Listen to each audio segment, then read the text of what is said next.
Ciao, I'm Kate Portanova, your host, Italy experience guide, and lifelong lover of all things Florence. This podcast is your ticket to discovering the authentic side of Florence and Italy, one story, one dish, and one piazza at a time. Whether you're dreaming of sipping espresso in a bustling cafe, wandering cobblestone streets filled with history, or connecting with locals to experience La Vera Italia, you're in the right place. Join me as I share my journey of living, breathing, and embracing Florence's beauty, culture, and charm. Along the way, we'll explore slow travel, cultural immersion, and the simple joys of Italian life, with plenty of insider tips and heartfelt stories to inspire your next adventure. So grab your cappuccino, before noon of course, and let's dive into the magic of Florence together. Ciao everybody!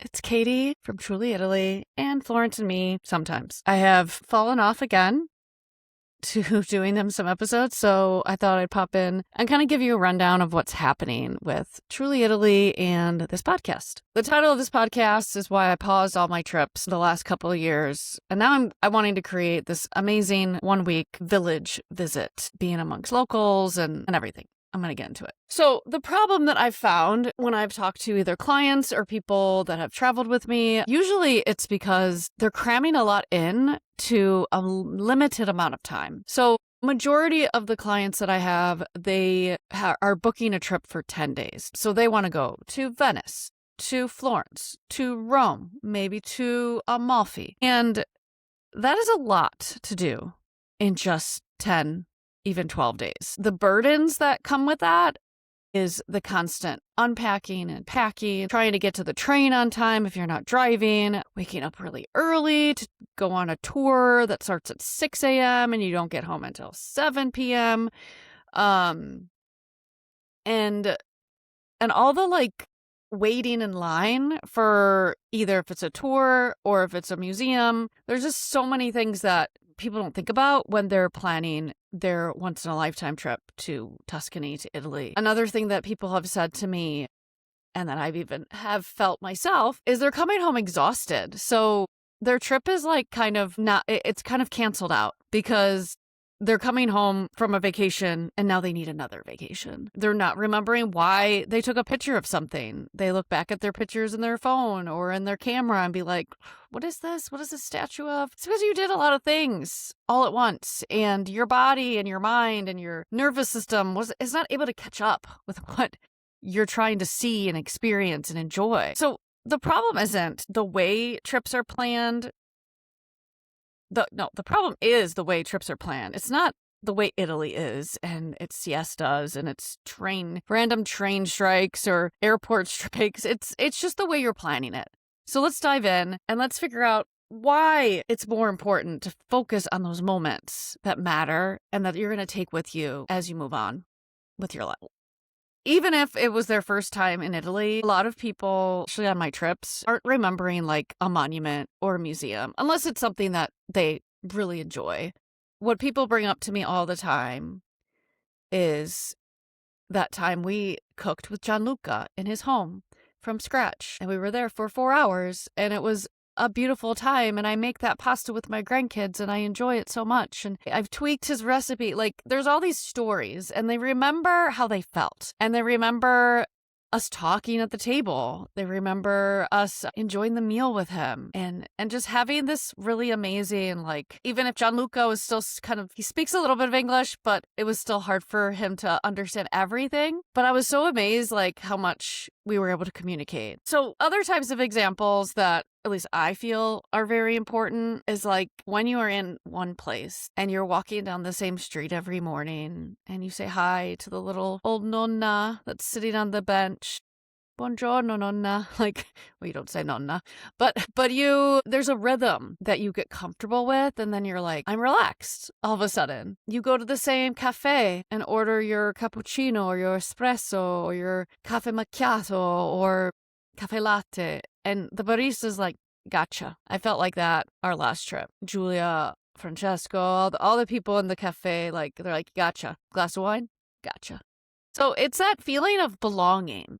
And even if it's only for a week, you know? You get to feel like you're part of something when you don't actually live there, unless you're moving there, like me. So other things that people remember are just like, you know, sitting next to the pool and just reading and like, or sitting in the piazza and doing some sketches. These are the memories that people think of. And then also like, I remember a specific moment. Chelsea was with me in Monteferralle and my father-in-law was still with us and my mother-in-law was with us. And Chelsea took out her sketchbook and she started sketching just the scene as we were speaking in Italian because she, you know, she's an artist. So she loves to do art. And all of a sudden my father-in-law, Alme, was like, what is she doing?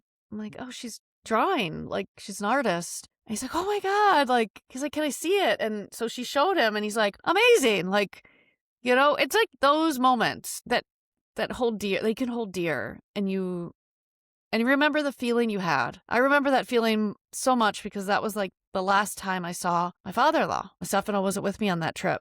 That was the last time I saw him in person. So there's a pattern that you begin to notice when you do stuff like this, when you have a trip like this.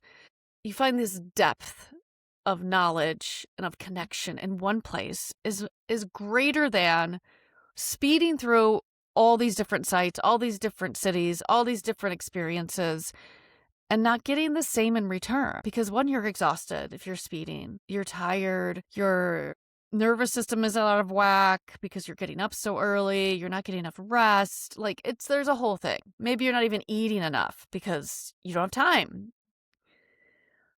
So why did I pause all these offers? Because I did have a lot. I had a sailing trip, which I hope someday I can do.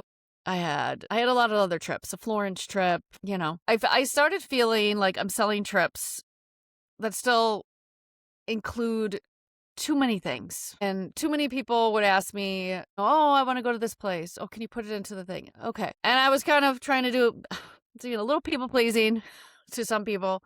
But then towards the last trip, I was like putting my foot down. I'm like, you know what? No, we're not doing that. I can't add something else. No, it's another hour and a half out of the way. Like there's all these excuses I had to them, but I was also thinking, I'm like, this isn't the way I want to host my trips. And I was feeling like I was like recreating other patterns that I've seen and that I've done in the past. And then I'm just like not feeling it anymore. Like I don't feel like we need to always go to a vineyard or we need to always do a cooking class. There were just certain things that I'm like, is that really what people really want? Because for me, yeah, it's great your first trip. And it's great every once in a while, but it's not something that's like consistent. You don't want to constantly be going to a vineyard unless you really like wine. But that's me.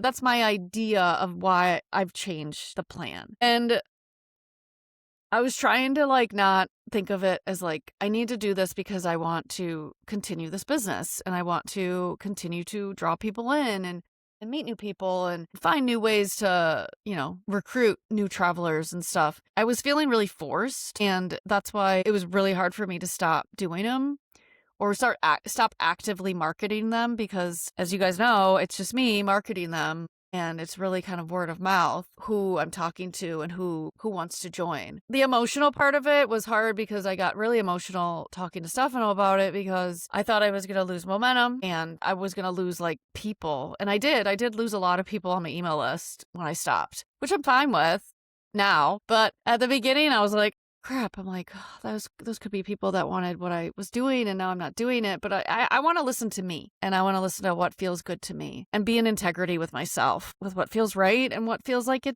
flows better, especially with the next steps that me and Stefano are taking. And then I think it was last year, I asked myself, like, what do I want these trips to be? Yeah, what do I want these trips to be in my mind? In my mind's eye, I'm going to go to my higher self. What do I want people to experience? And I think it just flew out of me.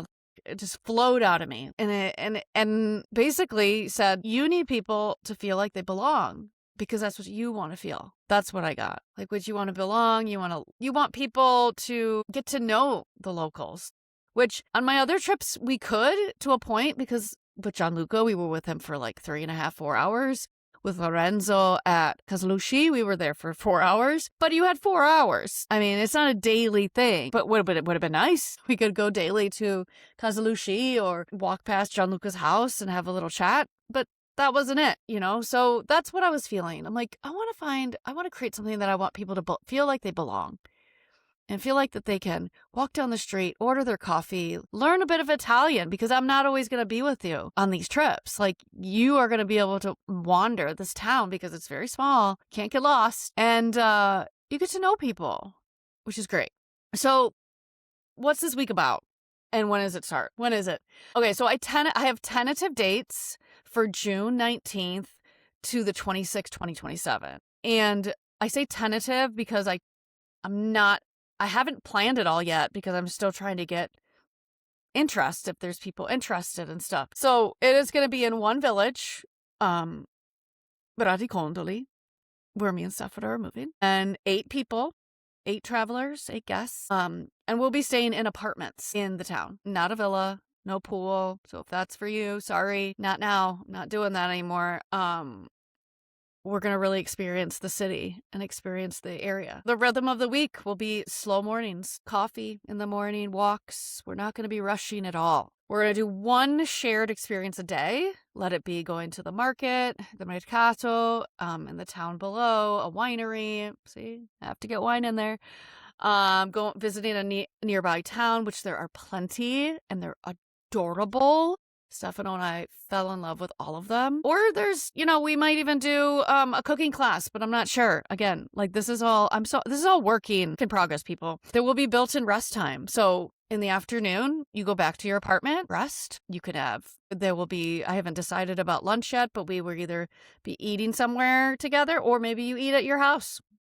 And you have your own lunch, but that's probably not what's going to happen. I'm going to have lunch for you. Don't worry. And then we're going to have dinner, and I hope that I can work it out with Julia and her family at their restaurant, because you feel like, it's like a warm hug every night being with them. Yeah, so dinner's together, and then relax, because we just can walk back to our houses, because you're in an apartment in a town. No driving is needed. So who is this for? I am looking for people between the ages of 40, 70, 80 if you're in good shape. I know people that are, who are tired of being on time all the time. Like, they're ready to step out of that bubble, step out of that, like, train track of how you go through the day, daily grind. I'm trying to think of the right word. People that are carriers of responsibility in your family or at work, who just need to be held for a week, and who need just, like, Katie's got it. That's right. We're going to dinner tonight. I don't have to worry about it. I get to rest this afternoon. Oh my gosh, I can do some yoga. I can read my book. Those are the types of thoughts I hope you're getting in your head. People who've done the fast Italy, maybe they've done the 10 days, 3 big towns. In those 10 days, unpacking, packing, rushing to the train, rushing to the airport, blah, blah, blah. And now they want to actually land and be grounded. If that's you, I want you on this trip. Who's this not for? It's not for checklist people. No. We are not making random stops. We're not adding to my itinerary. There's no nightlife. We're not going to be going to clubs or bars late at night. Nope. This is a restful time. 5 cities in 7 days energy. Absolutely not. Nope. Relaxed, grounded, peaceful, connected. So how can you follow along? So I'm building, like I said, I'm trying to scout. I'm trying to see if there's people interested. I have an interest list happening. I forgot how many people I have on there, but I'm listening to you too. So, like, give me feedback if this is something you're interested in. I have an email interest list, so it's basically just for this trip. But if you're not on my email list, that's with everything else. So I suggest you being on both. I will be giving you behind the scenes from this email interest list, stories about the village and the visits that we're going to have there. I'm making decisions about how I'm going to pace everything, because, like I said, I've done these trips before, and though many of my guests and travelers, like, they said they were relaxed the whole time, I wasn't relaxed, but that's a different story. But I think I want a different type of relaxed for you guys. I have to decide on food still, like where we're going to eat, like I told you. I don't have a lot of contacts yet dealing with restaurants. I have just restaurants in the town. Experiences, like, I have a plethora of people that can help me with this. I just don't know them yet, and I haven't reached out because I want to see if there's interest. Because, like I said, 8 people, really small group, in an apartment. I mean, it sounds amazing. So how to raise your hand, like, yay, that's me quietly, because I'm not pressuring you. There's no exchanging of anything right now. I'm going to invite you to join the interest list for June 2027. That is your next step. There's no commitment. It's just, this might be for me in 2 summers. Not sure. You're out there, your hands up, but wait until Katie's done with that itinerary. And then I'll say, yes. But yeah, like I said, join my main email list too, because I have other stories that are happening, like citizenship, and our move to Tuscany. But yeah, so if this idea of spending a week in a Tuscan village is tugging at you and going, yes, this is what I want. I really want to immerse myself in the culture, use my Italian that I know from years ago that I learned. Your next step isn't to book anything. You don't have to do anything. There's no exchangement of funds at all. It's simply to add your name to this list, this email interest list, which I'm going to put in the show notes.